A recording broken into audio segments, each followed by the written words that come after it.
When people talk about this as a gateway drug, do you buy that at all?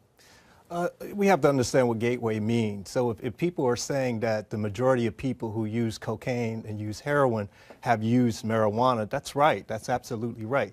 But the vast majority of the people who use marijuana don't go on to those other drugs. So you're saying that it's not that the pot necessarily leads to these things, it's just that's what they were first able to get their hands on. And if you want to talk about a gateway drug, it's tobacco and alcohol. Those are our gateway drugs. I am really disturbed by the whole idea that whether or not something is addictive is a criteria for it being illegal.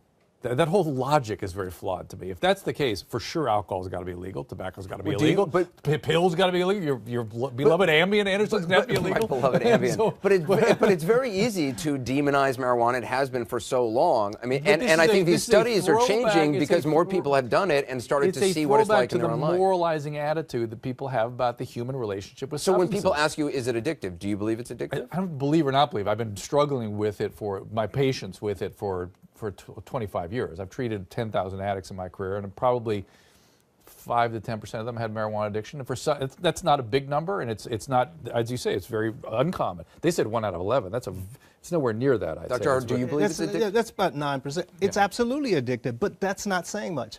Alcohol is addictive. Tobacco is addictive. All of these things are potentially addictive.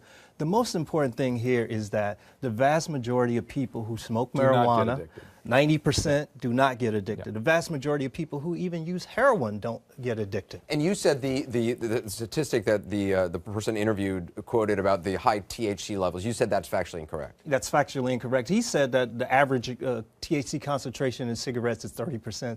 The average is about 5 to 6%. So that's just hyperbole. And that's what we get in this discussion oftentimes is hyperbole.